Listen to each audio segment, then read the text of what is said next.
नमस्कार दर्शकों। आज एक बॉलीवुड के बारे में एक स्टडी आई है। स्टडी तो असल में वो रीजनल सिनेमा, गुजराती सिनेमा के बारे में आई है, लेकिन वो कहीं ज्यादा बॉलीवुड पर भी एप्लीकेबल है। उसके बारे में हम बात करने जा रहे हैं।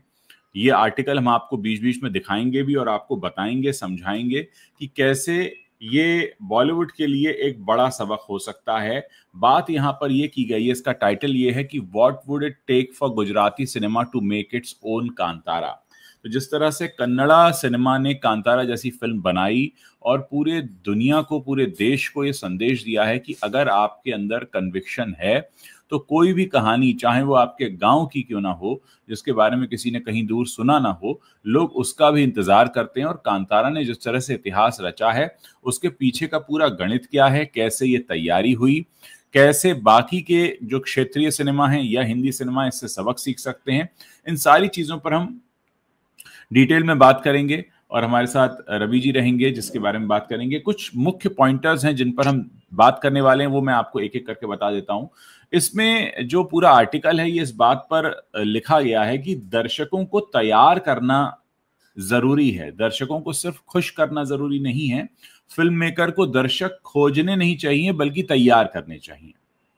कन्नड़ फिल्मकारों ने दर्शकों का स्वाद बदला, उन्हें धीरे धीरे नई कहानियों की समझ दी। दूसरा, बड़े बजट या स्टार नहीं बल्कि ईमानदारी और साहस ही सिनेमा को महान बनाते हैं। और यहां पर प्रतिस्पर्धा नहीं बल्कि सहयोग की भावना से काम हुआ। जड़ों से जुड़ी कहानियां ही आपको इंटरनेशनल लेवल पर लेकर जाती हैं। इंडस्ट्री को बढ़ाना सिर्फ बड़ा बनना नहीं होता। कन्नड़ फिल्में सफलता से मिली कमाई को नई प्रतिभाओं, टेक्नीशियंस और राइटर्स में भी इन्वेस्ट करती हैं। ऐसा नहीं कि पैसा आ गया तो आपको अपने बैंक में भरना है, आपको उसी इंडस्ट्री में निवेश करना होता है। कन्नड़ फिल्में अब बाहरी मान्यता नहीं ढूंढती, उन्हें यकीन है कि उनकी कहानियां खुद में ही बहुत वैल्यूएबल हैं। तो ये तमाम चीजें और भी कई सारे पॉइंट्स हैं। रवि जी हमारे साथ जुड़ रहे हैं, उनसे हम चर्चा करेंगे। रवि जी, बहुत बहुत स्वागत है आपका। शुक्रिया उज्जवल जी, इस बातचीत में आपका भी स्वागत है। तो जिस तरीके से हम इस आर्टिकल का जिक्र कर रहे हैं, मैंने यहाँ कुछ पॉइंटर्स गिनाए हैं, अभी पूरा नहीं बताया है। आगे हम बातचीत में और इसको विस्तार में लेकर चलेंगे। आपने भी आर्टिकल पढ़ा है, मैंने भी पढ़ा है, और इस लाइव सेशन को करने का मकसद ये है कि जिस तरह से कांतारा तो एक उदाहरण है कि कांतारा ने कैसे कन्नड़ फिल्मों की दुनिया बदल दी, ऐसे हर क्षेत्रीय सिनेमा की दुनिया बदली जा सकती है। हिंदी की तो और ज्यादा बदली जा सकती है, बड़ा दर्शक वर्ग है। क्या क्या वो कमियां हैं जो रह जाती हैं, हम उस पर चर्चा करते हैं। आपको इसमें क्या मेन पॉइंट्स लगे जिन पर आप बात करना चाहेंगे? जी, सबसे पहले तो मैं अपने दर्शकों से ये बताना चाहूंगा कि ये जो आर्टिकल है, ट्रेड मैगजीन है फिल्म इंफॉर्मेशन, उसका डिजिटल जो है फॉर्मेट ये उसमें आया है।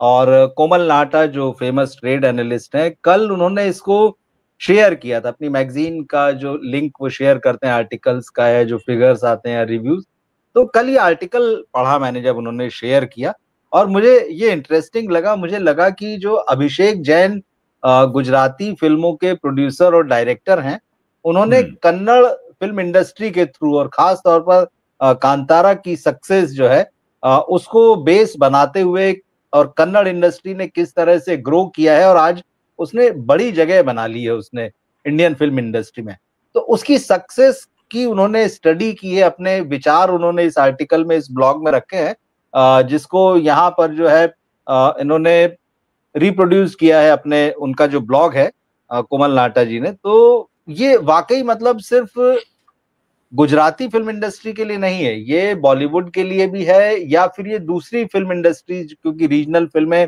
हमारे यहाँ बड़ी इंडस्ट्री है अलग अलग रीजन्स की, ये सब पर लागू होता है कि कन्नड़ फिल्म इंडस्ट्री साउथ में जो है सबसे पीछे मानी जाती है। तमिल, तेलुगु, मलयालम भी अपने कंटेंट के लिए स्ट्रांग माना जाता रहा। तमिल की अपनी पहचान है, तेलुगु तो जो बड़ी बड़ी फिल्में बनाते हैं, लेकिन साउथ में भी कन्नड़ को ये माना जाता था कि यार ये 4th नंबर पर आती है।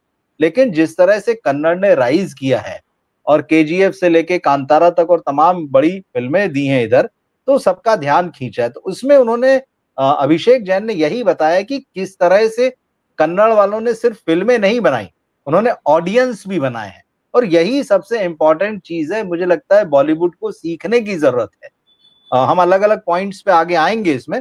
और अभिषेक जैन का जो एक परिचय है इसमें जो उन्होंने बात लिखी है कि वो हिंदी में फिल्म बनाना चाहते थे। कन्नड़ फिल्म आई थी किरिक पार्टी, और ये वहां की बड़ी सक्सेसफुल फिल्म थी। वो कार्तिक आर्यन और जैकलीन फर्नांडिस को लेके इस फिल्म का हिंदी में रीमेक करना चाहते थे, लेकिन फिर वो नहीं हो पाया, कोई वजह इसमें रही होगी उनकी अपनी। और किरिक पार्टी वो फिल्म है जिससे कि रश्मिका मंदाना ने फिल्मों में कदम रखा था उसके, और वहां से कन्नड़ से उनका इस फिल्म के जो प्रोड्यूसर डायरेक्टर थे रक्षित शेट्टी, ऋषभ शेट्टी के भाई हैं, उनसे कुछ विवाद हुआ, वो सारी चीज चलती रहती थी। कन्नड़ इंडस्ट्री के लोग जो है रश्मिका से काफी नाराज रहते, क्योंकि रश्मिका ने शायद उनको क्रेडिट नहीं दिया कि मुझे वहां से इंट्रोडक्शन मिला फिल्मों का। तो खैर वो सारी चीजें अलग है। तो किरिक पार्टी का ये रीमेक करना चाहते थे, फिर नहीं हुई वो फिल्म। मगर बात जो इन्होंने अपने आर्टिकल में लिखी है वो बॉलीवुड के लिए भी उतनी ही इंपॉर्टेंट है जितनी की गुजराती फिल्मों के संदर्भ में उन्होंने लिखी है। और सबसे खास बात यह है, जिनके हम कई बिंदु तो ऐसे हैं जिसकी हम लोग अपने बातचीत में अक्सर चर्चा करते रहे हैं, तो इसमें जो बातें उन्होंने लिखी, सबसे पहले ऑडियंस की बात, क्योंकि बार बार सारी चीजें जो जाती है वो ऑडियंस पे जाती है। और हिंदी फिल्मों में इस बात को लेकर काफी चर्चा हुई है कि ऑडियंस आगे निकल गए और हिंदी का सिनेमा पीछे रह गया है, और ये सच्चाई है। सिनेमा को ऑडियंस कोई रेडीमेड कभी भी नहीं मिलते हैं, आपको हमेशा ऑडियंस बनाने पड़ते हैं। जैसे हम देखते हैं कि फला डायरेक्टर की फिल्मों के दर्शक हैं, राजकुमार हिरानी की फिल्मों के दर्शक हैं, तो उन्होंने धीरे धीरे बनाया। शाहरुख खान की फिल्मों के दर्शक है, उन्होंने धीरे धीरे बनाया। अनुराग कश्यप की फिल्मों को देखने वाला एक खास दर्शक वर्ग रहा है। राम गोपाल वर्मा, करण जौहर, मधुर भंडारकर, ऐसे तमाम लोग जिन्होंने अपने दर्शक बनाए हैं। तो दर्शक बनाने पड़ते हैं। लेकिन हिंदी फिल्मों ने इधर जो पिछले 2-2.5 दशकों की, 3 दशकों की हम बात करते हैं, इन्होंने दर्शक बनाने नहीं, बात वही है, दर्शकों को जो है बेवकूफ बनाने का काम किया। दर्शक बनाने का काम नहीं किया अपने लिए, दर्शकों को बेवकूफ बनाने का काम किया। इस आर्टिकल में उन्होंने फॉर्मूले की भी बात लिखी। फॉर्मूला नहीं, आपको हमेशा रिस्क लेना पड़ेगा, फॉर्मूला वर्क नहीं करता। तो ऐसी बहुत सारी चीजें, मुझे लगा कि आर्टिकल इंपॉर्टेंट है, इस पर बात करना चाहिए, और हम कर ही रहे हैं इसमें। तो इसीलिए तो हम आते हैं पॉइंट वाइज आते हैं। जैसे ऑडियंस की बात की इन्होंने सबसे पहले, तो फिल्म मेकर को जो है ये उसकी जिम्मेदारी है।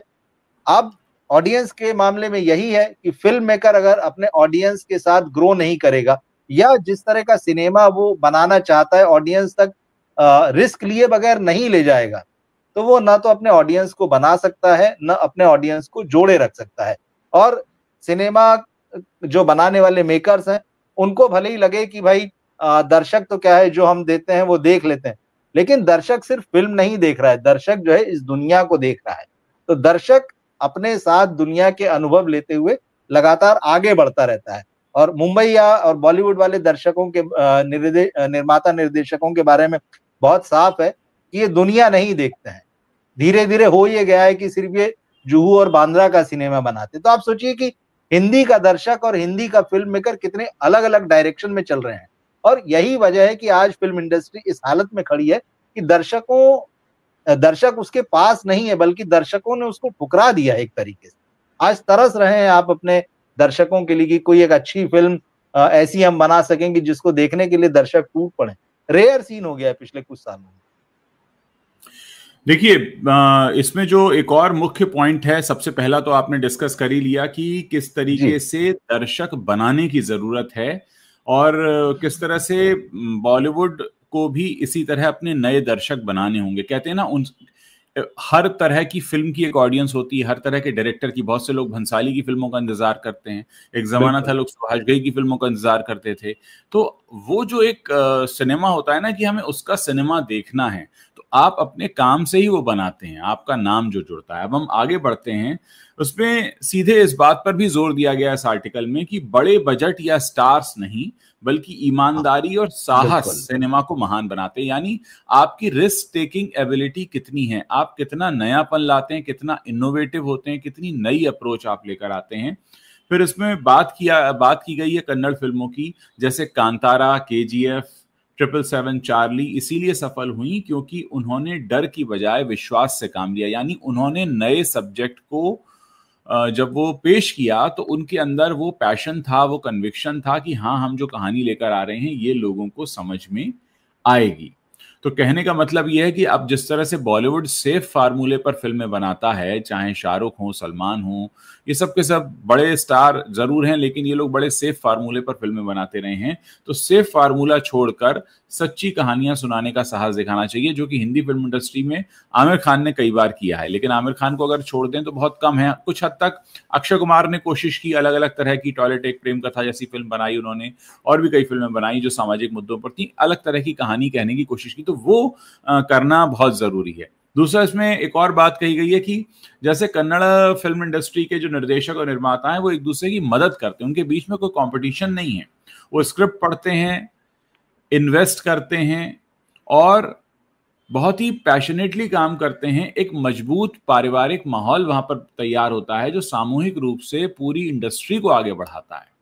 बॉलीवुड में जो गैंग सिस्टम है, गुटबाजी है, अहंकार है, ईगो है, अलग अलग खेमे बने हुए हैं, अलग अलग कैंप बने हुए हैं, उसको छोड़कर बॉलीवुड के लोगों को एक साथ आना होगा, एक दूसरे से हाथ मिलाना होगा। अगर एक फिल्म के लिए ऑडियंस बन रही है तो अच्छी बात है, कम से कम दर्शकों को सिनेमा देखने की आदत तो पड़ रही है। आज ये मेरा सिनेमा देखने आए हैं, कल आपका सिनेमा देखने आएंगे, इस भाव के साथ आगे बढ़ने की जरूरत है, जो मुझे लगता है ये सबसे इंपॉर्टेंट पॉइंट है। अगला पॉइंट इसमें है, मैं चाहूंगा रवि जी आप इसको डिटेल में बताएं दर्शकों को, कि जड़ों से जुड़ी कहानियां ही आपको इंटरनेशनल प्लेटफॉर्म पर लेकर जाती हैं। एक लाइन के बाद मैं छोड़ूंगा, फिर मैं चाहूंगा आप इसको समझाएं, जिसको मैं समझता हूं। आजकल क्या हुआ है, मैं आम लोगों की भाषा में समझाना चाहूंगा। पहले हम लोग लखनऊ जाते थे, जयपुर जाते थे, या किसी शहर में जाते थे तो उस शहर का एक फ्लेवर हमें मिलता था। अरे भाई, लखनऊ में ऐसा कपड़ा मिलता है, जयपुर में ऐसा कपड़ा मिलता है, अहमदाबाद में ऐसा मिलता है, इंदौर में ऐसा मिलता है। ये जो अब इंटरनेशनल ब्रांड्स जो आए हैं तो पता ये चल रहा है कि ना तो लखनऊ का अलग कल्चर रह गया, ना जयपुर का अलग कल्चर रह गया, सब तरह के कपड़े सब जगह मिलने लगे हैं। लेकिन कहानियां आज भी ऐसी नहीं है, कहानियां बहुत लोकल लेवल पर अवेलेबल हैं। कुछ लोक कथाएं हैं जो बिहार में कही जाती हैं, कुछ उत्तर प्रदेश की अलग हैं, मध्य प्रदेश की अलग हैं, जैसे कन्नड़ से कांतारा लेकर आए। तो ऐसी कई कहानियां, हम हालांकि बहुत स्तर पर वैश्विक हो गए हैं, लेकिन फिर भी लोकल चीजें बहुत सी ऐसी हैं। वो लोकल स्वाद जो है वो कहानियों में लेकर आना पड़ेगा। आप रवि जी कैसे देखते हैं इस पॉइंट को, क्योंकि इस पर काफी कुछ कहा जा सकता है। हाँ हाँ, देखिए आज वही है, जो चीज जितनी लोकल है वो उतनी ही ज्यादा ग्लोबल है, या उसके उतने ही ग्लोबल होने के चांसेस ज्यादा हैं। और कांतारा से बड़ा उदाहरण इस समय आपके पास नहीं है। कन्नड़ की या वहां के भी एक छोटे से बेल्ट की कहानी को जब वो दिखा रहे हैं, और बहुत ईमानदारी से दिखा रहे हैं, इसमें उन्होंने कहीं मतलब वो नहीं किया कि हम कहीं उसमें फॉर्मूलाबाजी करें या फिर उसको एक्स्ट्रा ग्लैमराइज करें। जैसा है वैसा दिखाना और अपनी जड़ों से जुड़े रहना। कहानियां ढेर हैं, हालांकि जैसे थोड़ा सा हम इसकी चर्चा करें, जैसे कि स्त्री 2 का जो इन्होंने यूनिवर्स बनाया, इसमें इन्होंने कोशिश की, ये चंदेरी गए या और इस तरह के जो छोटे छोटे हमारे यहाँ लोकल लेवल पे अगर कहानियां दिखती तो मुंबई की दिखती है, दिल्ली की दिखती है, लखनऊ आ जाएगा थोड़ा बहुत, कभी एक 2-4 साल में या एक आध कहानी भोपाल की दिख जाएगी, 5-7 साल में एक आध कहानी इंदौर की दिख जाएगी।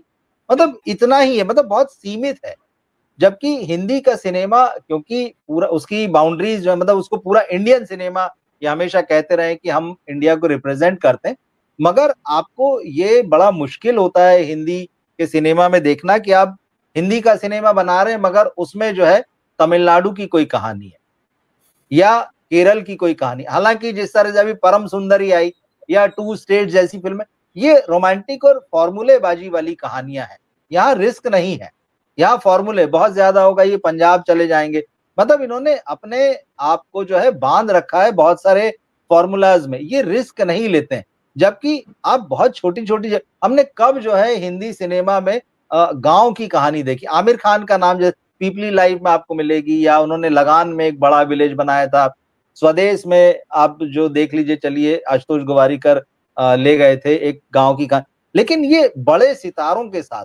लेकिन जब छोटी कहानियां आती हैं तो वो कहाँ है, मतलब लगातार उनके ऊपर काम करना, लगातार ऑडियंस को बताना कि हम जो है लोकल कहानियों की तरफ जा रहे हैं। ऐसा नहीं है कि यूपी की अगर कहानी दिखा रहे हैं तो उसको यूपी वाले ही देखें, उसको एमपी वाले भी देखें, उसको बंगाल वाले भी देखें, उसको महाराष्ट्र वाले भी देखें। ऐसा वो जो इमोशन पकड़ना, वो जो ह्यूमन स्टोरी होती है, वो कनेक्ट जो है फिल्मों में कहीं ना कहीं गायब है।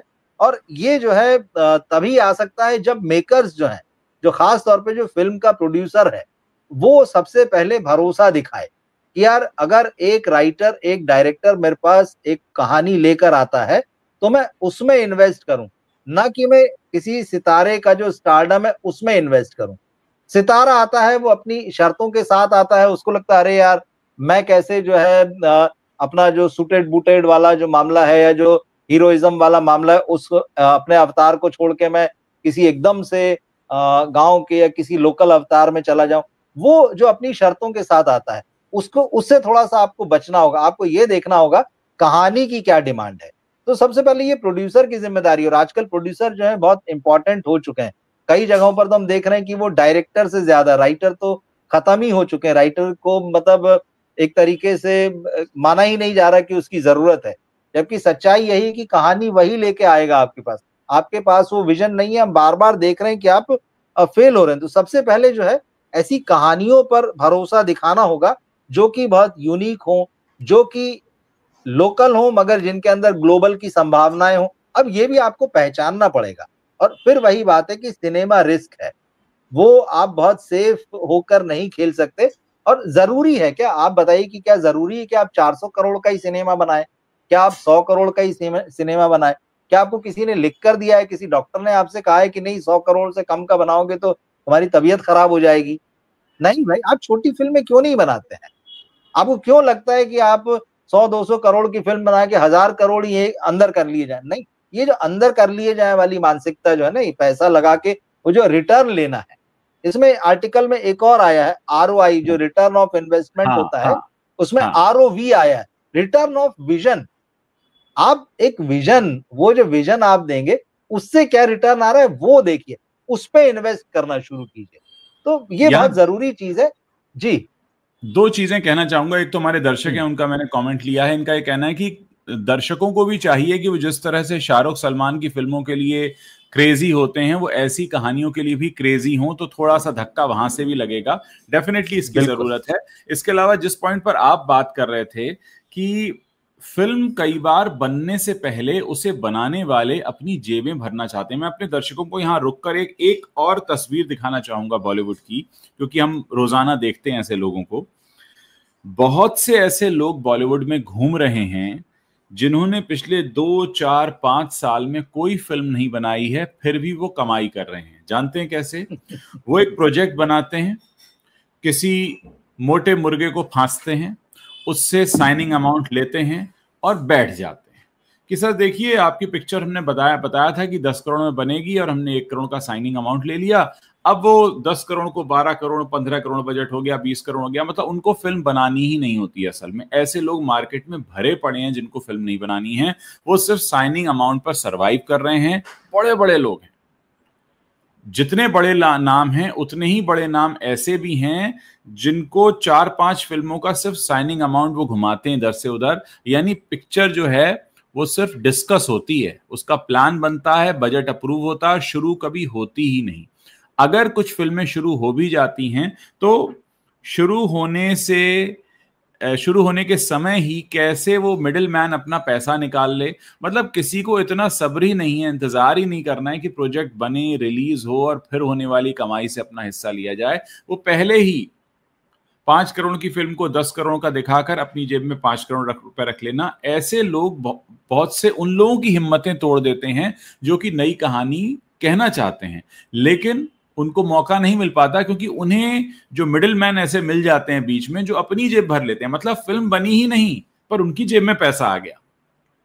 और ये चलन इतना खराब करके गया इंडस्ट्री को कि बहुत सारे नए लोग तो फिल्म बनाने के बारे में सोच भी नहीं सकते, क्योंकि उनको पता है कि फिल्म बनने से पहले ही उनकी जेब खाली हो जाती है और उनको फिर घबराहट शुरू होती है कि यार अभी तो पिक्चर बनी नहीं और इतना पैसा चला गया, पता नहीं कब बनेगी, कब पैसा आएगा। और बहुत से लोग सिर्फ ऐसे ही लोगों को ढूंढ रहे हैं। तो ऐसे लोग भी वजह बन जाते हैं इंडस्ट्री के ग्रो न होने में। दूसरा एक बहुत अच्छा पॉइंट इसमें इन्होंने कहा है कि जो भी पैसा आए उसको इंडस्ट्री में इन्वेस्ट किया जाए। ये एक बहुत जरूरी बात है कि आप अपने टेक्नीशियंस के साथ बांटे। अगर कल को कोई फिल्म बड़ी बन जाती है तो हमने तो शायद ही कभी सुना हो कि उसके क्रू मेंबर्स को बुलाकर पैसा दिया गया, कि अगर कोई बड़ी फिल्म बन गई तो उनके मेहनताने से ज्यादा, ये उनका भी तो इनाम है, ये उनका भी तो प्राइज है कि अगर क्योंकि फिल्म एक कलेक्टिव टीम वर्क है, उसमें अगर आपको उम्मीद से ज्यादा प्रॉफिट होता है तो आप उसको बांटें, और बांटने से ज्यादा जरूरी ये भी है कि आप उसका एक पूरा इकोसिस्टम बनाएं जिसमें आप उसे इन्वेस्ट करें, ताकि कुछ लोगों को अगर ट्रेनिंग दिलवानी है, कुछ लोगों को अगर कुछ नए इंस्ट्रूमेंट्स के बारे में सिखाना है, कोई नई चीज सिखानी है, तो उनके लिए भी प्रॉपर आगे बढ़ने के अवसर हो। आगे बढ़ने के अवसर का मतलब सिर्फ इतना नहीं होता कि आपने उन्हें अगली फिल्म में ले लिया, आपने उनकी जो क्राफ्ट है या जो उनकी टेक्नोलॉजी है उसमें उन्हें एडवांस ट्रेनिंग दिला दी, वो भी अपने आप में एक बहुत बड़ा इन्वेस्टमेंट है जो आगे काम आता है। यानी कहने का मतलब है कि आप ओवरऑल इंडस्ट्री जो शब्द कहते हैं तो इंडस्ट्री के लिए तरह सोचिए भी, ये एक बहुत इंपॉर्टेंट पॉइंट है। दूसरा एक बड़ा अच्छा एग्जाम्पल उन्होंने दिया है कि क्योंकि बार बार कन्नड़ फिल्म की बात हो रही है, कांतारा से उन्होंने एग्जाम्पल उठाया, उन्होंने कहा कि कन्नड़ फिल्में अब बाहरी मान्यता नहीं ढूंढती, उन्हें यकीन है कि उनकी कहानियां खुद में ही बहुत वैल्यू रखती हैं। यानी हम बाहर जो वैलिडेशन देखते हैं ना कि अरे आपको ये सही लगा, आपको क्या, आप कन्विंस है, पहले आप अपनी तरफ देखिए, सामने वाले की तरफ देखने से पहले खुद की तरफ देखिए। आप खुद सोचिए कि कांतारा वाली कहानी जब तक हम लोगों ने नहीं सुनी थी, हमें पता भी नहीं था कि ऐसा कुछ एग्जिस्ट भी करता है, लेकिन ये बात ऋषभ शेट्टी तो बचपन से जानते होंगे, इसलिए उन्होंने उस कहानी में विश्वास किया और फिर पूरे विश्वास के साथ उस कहानी को लेकर आए, और हर उस प्रदेश के लोग, हर उस शहर के लोग जिनको उस बारे में कोई जानकारी नहीं थी, वो उसके बारे में जान पाए। तो कहीं ना कहीं खुद पर विश्वास, कहानी पर विश्वास, पूरी इंडस्ट्री का साथ में भरोसा जीतना, सबको साथ लेकर आगे बढ़ना, ये तमाम चीजें जिनका जिक्र किया हुआ है। बिल्कुल, इस आर्टिकल की खूबसूरती ये है कि सबसे पहले तो एक बड़ी ट्रांसपेरेंसी की डिमांड करता है। मतलब अगर आपको आगे बढ़ना है और काम करना है तो आपके काम करने के तरीके में एक पारदर्शिता होने चाहिए, चीजें क्लियर रहें, जिससे उसमें ये ना हो कि जैसा आपने कहा कि एक मिडिलमैन है और एक प्रोजेक्ट बनता है और वो बनने से पहले ही मिडिलमैन की वजह से दम तोड़ देता है। तो अब ये ट्रांसपेरेंसी के साथ में दूसरी चीज वो ईमानदारी की भी बात करता है। ईमानदारी होगी तब आप एक साथ बैठ सकते हैं। जब आप ये तय करेंगे कि नहीं, हम ईमानदारी से अच्छा सिनेमा बनाना चाहते हैं, इस इंडस्ट्री को आगे बढ़ाना चाहते हैं, हम मिलजुल कर बढ़ना चाहते हैं, एक दूसरे की टांग खींचने के बजाय, तो वहां ईमानदारी की भी जरूरत होगी। तो ट्रांसपेरेंसी चाहिए, ईमानदारी चाहिए, और इन सबके साथ अपने आप में एक कॉन्फिडेंस चाहिए। जो आप कह रहे हैं, अगर कन्नड़ इंडस्ट्री को आज अपनी कहानियों पर भरोसा है, अगर वो वैलिडेशन के लिए बाहर नहीं देखती हैं, वो अंदर ही मिल बैठकर बात करते हैं, उस स्क्रिप्ट को डिस्कस करते हैं, कुछ कमियां होती हैं तो वो उस पर विचार करते हैं, उसको बेहतर बनाते हैं, शूटिंग में एक दूसरे को सहयोग करते हैं टेक्निकली, वहां के जो एक्टर्स हैं वो एक दूसरे की फिल्मों में काम करते हैं, प्रोड्यूसर एक दूसरे की हेल्प करते हैं, तो ये बहुत कलेक्टिव ढंग से काम करते हैं। और देखिए, सिनेमा, हमने जैसा हमेशा कहा है कि ये इंडिविजुअल वर्क नहीं है। हीरो ये सोच ले कि भाई मेरे वजह से फिल्म चलती है, प्रोड्यूसर ये सोच ले कि मैं पैसा लगा रहा हूं तो फिल्म ये बन रही है, डायरेक्टर तो बेचारा हो ही चुका है और राइटर तो कहीं है ही नहीं, और म्यूजिक का तो पहले ही हमारे यहाँ पर कत्ल हो चुका है।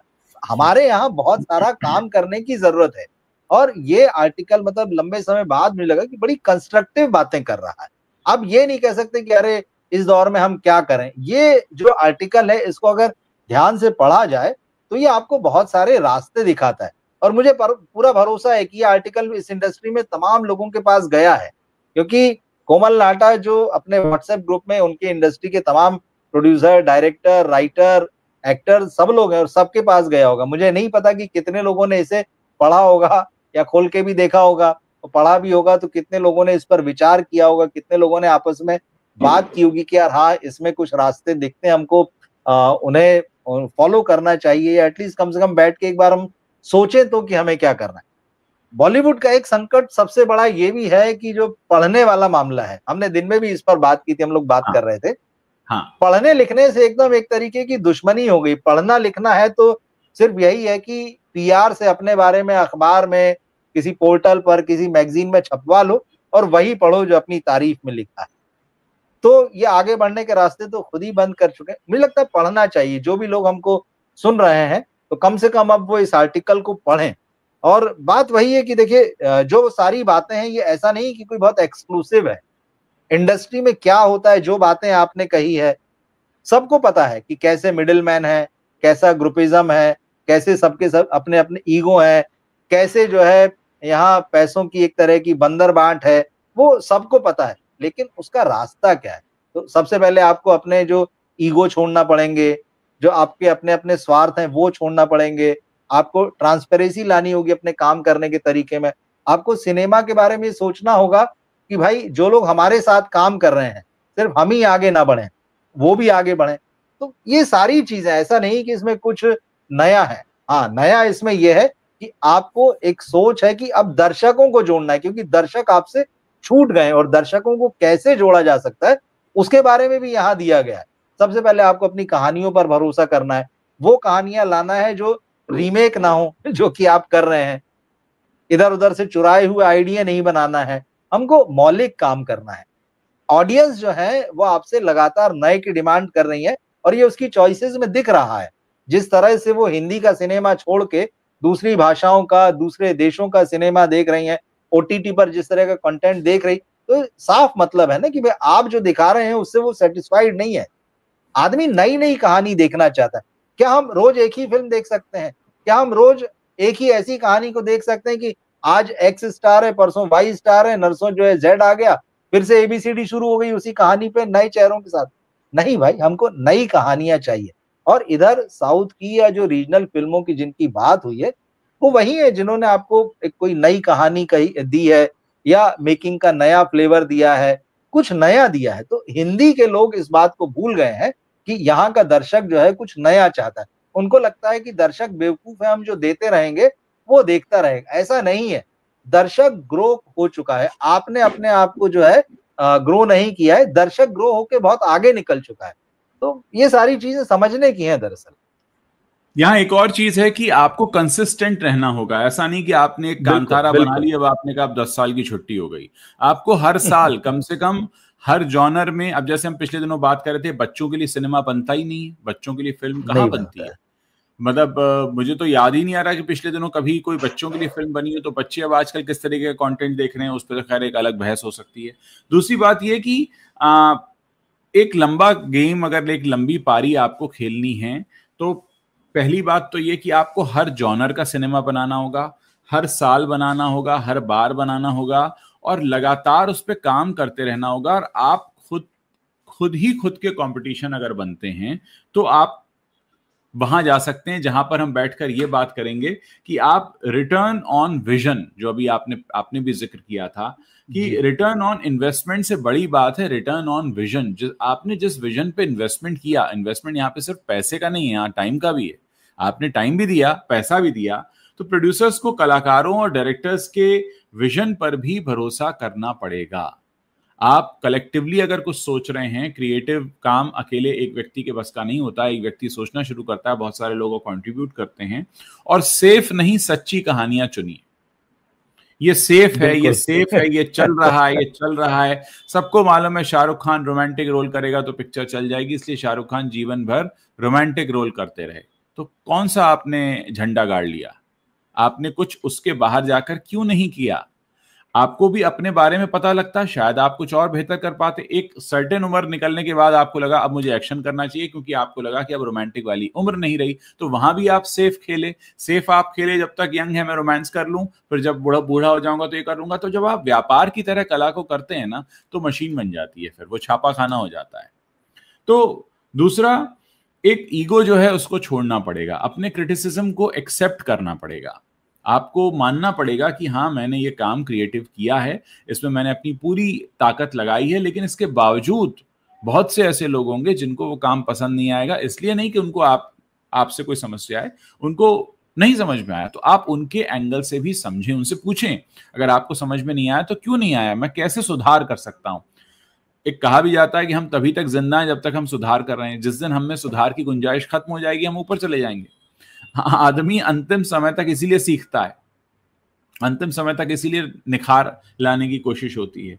खुले दिल से आप अगर एक दूसरे की आलोचना नहीं सुन सकते, कर सकते। अब होता क्या है, मैंने पिक्चर बनाई है, मेरे सारे दोस्तों को बुलाया, सबने कहा बहुत बढ़िया है, बहुत हिट है। असल में वो दोस्त नहीं, उस वक्त दुश्मन का काम कर रहे हैं, जो मेरे खराब काम को भी अच्छा कह रहे हैं और मुझे बता ही नहीं रहे हैं, ये जानने ही नहीं दे रहे हैं कि मेरे साथ क्या हो रहा है या मैं क्या बना रहा हूं। तो इस ईगो से, ईगो का घेरा, उससे, झूठा ईगो है। ईगो किसका है? झूठा ईगो है। जब आपने कोई चीज बनाई और देखने वालों को पसंद नहीं आई, अब आपको अहंकार ये और है कि मैंने बनाई है, आपने बुरा क्यों कहा, तो आप फिर क्रिएटिव काम करने लायक नहीं रह गए। जैसे ही ईगो आ जाता है, ईगो के साथ क्रिएटिविटी खत्म हो जाती है। क्रिएटिविटी वहीं तक रहती है जब तक आप ईगो से बाहर हैं। इसमें एक और चीज है उज्जवल जी, मतलब इन तमाम चीजों के साथ साथ जो पढ़ने की बात है, आप जिस भाषा में काम कर रहे हैं वो भाषा आपको न केवल अच्छे से आनी चाहिए, बल्कि उस भाषा का लिटरेचर क्या है, उस भाषा में आज क्या पढ़ा जा रहा है, क्या लिखा जा रहा है, आपको ये भी पता होना चाहिए। और बहुत दुख की बात है कि इतनी बड़ी फिल्म इंडस्ट्री में शायद आपको उंगलियों पर गिनने लायक लोग मिलेंगे जो आपको हिंदी की 5 अच्छी किताबों के नाम, या 5 आज जो लेखक लिख रहे हैं, जो चर्चित हैं या बड़े हैं, आज का छोड़िए पिछले 50 सालों की, वो नहीं बता पाएंगे। गिनती के लोग ऐसे मिलेंगे जिन्होंने हिंदी लिटरेचर में जो लिखा गया है, जो बहुत समृद्ध साहित्य है, ऐसा नहीं है, और जो आज लिखा जा रहा है उन्हें पता ही नहीं होता है, गिनती के लोग हैं। तो आपको अपनी भाषा को, अपनी भाषा के साहित्य को पढ़ना समझना पड़ेगा। यहाँ तो स्थिति ये है कि आप स्क्रिप्ट पूरी अंग्रेजी में ले रहे हैं, रोमन में लिख के दो, पूरे संवाद सेट पर जो है आपके जो आपसी डायलॉग हैं वो अंग्रेजी में हो रहे हैं, हिंदी का फील ही कैसे आएगा। और हिंदी की किताबें और हिंदी का साहित्य पढ़ना तो आपको बहुत दूर की कौड़ी लगता है कि पता नहीं ये कौन सी बात है। मतलब हम उस सिनेमा की स्क्रिप्ट जो कि रोमन में लिखी हुई है, उससे ज्यादा हिंदी की तो हम बात ही नहीं करना चाह रहे हैं। उससे बड़ी तो सर गाली नहीं है कोई, उससे बड़ी गाली नहीं है हिंदी सिनेमा में अगर रोमन में लिखा होता है। जैसे मैं आपको व्यक्तिगत रूप से बताऊं, मैं रोमन पढ़ नहीं पाता, आजकल आते हैं व्हाट्सएप वगैरह, मैं नहीं पढ़ पाता उनको, मैं समझ ही नहीं सकता, हिंदी में देवनागरी में ही लिखता हूं। तो मुझे बड़ी हैरत होती है कि आपने इतना अपना लिया उस भाषा को कि जिस भाषा में आप सोचते हैं, लिखते किसी और में हैं। मतलब कितना अजीब लगेगा कि मैं अंग्रेजी को अगर हिंदी अक्षर देवनागरी में लिखूं तो कितना अजीब लगेगा, उसको पढ़ना और मुश्किल होता है। तो ये वाकई बहुत हैरानी भरा है कि वो लोग हिंदी का ही सम्मान नहीं करते। मतलब आपकी जो रोजी रोटी भाषा दे रही है, आपके मन में उसके प्रति सम्मान नहीं है, तो फिर आप सोचिए ना, आपने तो वहां पे एक तरह से माहौल तो खुद ही खराब कर दिया आपने। बिल्कुल। तो जब आपको वो साहित्य पता नहीं होगा, उसकी जो कहाँ से वो आ रहा है, उसकी हिस्ट्री क्या है, हिंदी का जो समाज है उसका क्या इतिहास है, अगर आपको नहीं पता होगा, उसके रेफरेंसेस आपको नहीं पता होंगे, तो हम देख रहे हैं आजकल जो फिल्में बन रही हैं, जो कोशिश कर रही हैं कुछ माइथोलॉजी लाने की, कुछ हिस्ट्री लाने की, वो कैसी बड़ी बड़ी गलतियां करती, ब्लंडर करती हैं। हालांकि सिनेमैटिक लिबर्टी के नाम पे वो छूट मिल जाती है उनको, लेकिन वो गलतियां उनको दिखाई पड़ती। तो जब तक आप इन चीजों को पढ़ेंगे नहीं, समझेंगे नहीं, उस भाषा की आत्मा को, वो व्यक्ति, वो दर्शक जो उसी भाषा में बात करता है, उसका सोचने समझने का तरीका, उसका बोलना वही भाषा है, आप उस भाषा को बड़ा मतलब दोयम दर्जे का समझते हैं, उसको सिर्फ फिल्म बना के पैसा कमाने की अगर आपने भाषा, उससे ज्यादा आपका उससे कोई वास्ता नहीं है, तो आप कभी भी उस दर्शक को नहीं छू पाएंगे जो कह रहा है कि चीजें बदलने की जरूरत है। आपको अच्छी कहानियों में इन्वेस्ट करने की जरूरत है। आप जो जिस समाज के लिए आप बना रहे हैं, उस समाज में इन्वेस्ट करने की जरूरत है। अच्छी कहानियां आपको वहां से लेना चाहिए। सिर्फ यही नहीं होगा कि आप एक कॉमर्स बना लें सिनेमा का, कि भाई ये मेरे सिनेमा का, ये मेरी फिल्म का कॉमर्स है, मैं इतना लगाऊंगा और इतना वापस निकाल लूंगा। इससे काम नहीं चलेगा। ये पिछले 20-25 साल से किया जा रहा है और ये अब जो है पूरी तरह से पिट चुका है। अब दर्शक जो है वो आपके झांसे में नहीं आ रहा है। तो आपको इन सारी चीजों को बदलने की जरूरत है। जाना आपको ही पड़ेगा, आप तक कोई नहीं आएगा। ये बहुत साफ मैसेज है वाकई। और एक और इसमें जो अंत में एक और पॉइंट है जिस पर मैं आपका सभी का ध्यान ले जाना चाहूंगा, जिसपे उन्होंने बड़ा अच्छी बात कही है, जिसका मैं काफी समय से समर्थक रहा हूं, कि कला, ईमानदारी और सहयोग मिलते हैं तो सिनेमा सिर्फ बिजनेस नहीं रह जाता है, फिर वो एक बिल्कुल एक सांस्कृतिक आंदोलन बन जाता है। कि आप अच्छा ये भी सोचिए ना, आपकी जब आप ये निर्माण कर रहे हैं फिल्मों का, तो आने वाली जो नस्लें हैं वो देखेंगी। आज के बच्चे देखेंगे ना, राज कपूर क्या बना कर गए हैं, देवानंद ने क्या बनाया था, बिल्कुल गुरुदत्त क्या बना कर गए थे, दिलीप कुमार ने कैसी एक्टिंग की थी। तो आपके ऊपर एक बहुत बड़ी जिम्मेदारी भी है, क्योंकि आपका मीडियम और कला ऐसी है। मुंशी प्रेमचंद क्या लिख कर गए थे, उनको आने वाली न जाने कितनी पुश्तें पढ़ने वाली हैं। तो आपके ऊपर जो जिम्मेदारी है वो आप कैसे निभाओगे? मतलब मैं तो हंसी आती कि सलमान खान क्या करके गए थे, आने वाली पुश्तें देखेंगी तो हंसेंगी, ये क्या करके गए थे, इनको तो हिंदी रंग से बोलनी नहीं आती थी। तो कुल मिलाकर बॉलीवुड को अब पैसा नहीं, बल्कि एक पैसा छापने वाली मशीन नहीं है आप बहुत कुछ छोड़ के जाने वाले हैं आने वाली नस्लों के लिए। आप दर्ज हो रहे हैं कहीं ना कहीं। आपने आर्ट और कॉमर्स की दोनों की बात की है, तो अभिषेक जैन ने इस आर्टिकल में एक जो संकेत किया इसी तरह से, उन्होंने लिखा है कि सिनेमा उस पक्षी की तरह है जिसके दो पंख हैं, एक पंख आर्ट है और दूसरा पंख कॉमर्स है। आपको दोनों को साथ में लेकर इन दोनों पंखों से उड़ना होगा। ये नहीं होगा कि एक पंख तो आप हिला ही नहीं रहे आर्ट वाला और सिर्फ कॉमर्स वाला पंख हिला रहे हैं, तो आप गिर जाएंगे भाई। और यही हो रहा है, एक पंख से उड़ने की कोशिश की जा रही है लगातार। तो बिल्कुल ठीक बात है, इन दोनों का बैलेंस, भाई दो पंखों से ही आप उड़ पाएंगे। आप कहें कि नहीं नहीं ये तो बड़ा मजबूत पंख है कॉमर्स वाला मेरा, मैं तो इसी से जो है मैं उड़ लूंगा, ऐसा नहीं हो पाएगा। हो सकता है थोड़ी देर उड़ लें, आप उड़ते रहे हैं, लेकिन फिर आप औंधे मुंह जमीन पे हैं, दूसरा पंख भी आपको जो है उसको फड़फड़ाना पड़ेगा उड़ने के लिए। तो ये बड़ा अच्छा उदाहरण दिया उन्होंने, और बिल्कुल ठीक बात है। सिनेमा, हम बार बार कहते रहे, जो लोग कहते हैं कि नहीं सिनेमा तो कॉमर्स है और कुछ भी नहीं है, वो दोनों है भाई। सिनेमा सिर्फ आर्ट भी नहीं, दोनों एक दूसरे के पूरक हैं, उसको मान के चलना पड़ेगा। लेकिन हमारी फिल्म इंडस्ट्री ने यही किया है पिछले कुछ दशकों में कि इसको तो सिर्फ पैसा छापो, इससे लोगों की जेब से पैसा निकालो किसी भी तरह से, तो उसी का नतीजा है। और ये बहुत पॉजिटिव और बड़ा कंस्ट्रक्टिव आर्टिकल है, इसमें जो बातें हैं उसको पढ़ना चाहिए, समझना चाहिए, अगर आप अपने ही लिए कुछ बेहतर करना चाहते हैं। तो नहीं तो जो स्थिति है तो बनी रहे, क्या दिक्कत है, सब जानते हैं रास्ता कहाँ जाने वाला है। जी, हमने बहुत अच्छे से चीजें कवर कर ली हैं, और जिन लोगों को भी समझ में आया हो डिस्कशन, इसको आगे शेयर करें। हम चाहेंगे कि ये बातचीत ज्यादा लोगों तक पहुंचे, खासकर जो सिने प्रेमी हैं, जो सिनेमा को पसंद करते हैं, अपने देश से प्यार करते हैं, अपनी देश की संस्कृति से प्यार करते हैं, हिंदी से प्यार करते हैं। इसमें सबके लिए सब कुछ है। और फिर वही बात है कि हम अगर एक ऐसा कंटेंट छोड़कर जा रहे हैं जो फिर आगे आने वाले समय में एक मिसाल बनेगा, लोग उसको देखकर सीखेंगे, तो ये बहुत जरूरी है कि हम इस पर बात करते रहें। हम आगे भी बात करते रहेंगे इस पर, लेकिन आप लोगों का सहयोग बड़ा अपेक्षित है। अगर आप लोग इसको शेयर करेंगे, इसको ज्यादा लोगों तक पहुंचाएंगे, तो हमें कहीं ना कहीं इंकरेजमेंट मिलेगा। और यूट्यूब जो प्लेटफॉर्म है, इसको भी हम बता सकेंगे कि देखिए इस तरह के कंटेंट में पब्लिक इंटरेस्ट ले रही है, इसलिए हमें और ऐसे कंटेंट क्रिएट करने दीजिए। रवि जी, और कोई खास बात जो आप मेंशन करना चाहें इस सेशन को ओवर करने से पहले? नहीं, मुझे लगता है कि इस आर्टिकल को जिन लोगों के पास, क्योंकि इंडस्ट्री में मुझे लगता है कि सब लोगों के पास गया होगा, उसमें कोई दो राय नहीं है। और जिनके पास भी नहीं गया है, तो मुझे लगता है जिनके पास ये आर्टिकल है उनको शेयर करना चाहिए, इसको सीरियसली पढ़ना चाहिए, क्योंकि फिल्म इंडस्ट्री हमारी आज ऐसी स्थिति में पहुंच चुकी है जहां से उसको पूरी ताकत के साथ उठना होगा, क्योंकि सारा कुछ जो है वो मामला जो है चुक गया है, हमको साफ साफ दिख रहा है। बहुत समय तक आप जो है ना वो शतुर्मुर्ग वाली जो प्रवृत्ति है, या वो जो बिल्ली और कबूतर वाली, कल हमने बात की थी कि बिल्ली सामने खड़ी और कबूतर ने आंखें मूंद ली कि बिल्ली गायब हो गई, वैसे नहीं चलेगा। आपको फेस करना पड़ेगा, ईमानदारी लाना पड़ेगी, पारदर्शिता लानी पड़ेगी, और जितने मिडिल मैन हैं उनको खत्म करना होगा, तभी आप बच पाएंगे।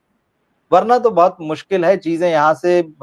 और जो काम कर रहे हैं उन्हें भी बहुत अच्छे से पता है ये सारी चीजें, तो थोड़ी ईमानदारी अब लेकर आए। जितना पीटना था पैसा पीट लिया है, थोड़ा सा आप कला को भी बचा लें, और वो बचेगी तो फिर आप भी बचेंगे।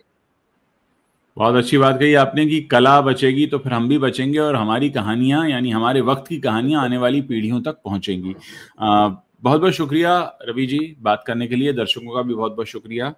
Thank you. हम लोग मिलेंगे किसी और लाइव में। बिल्कुल, पक्का। Thank you.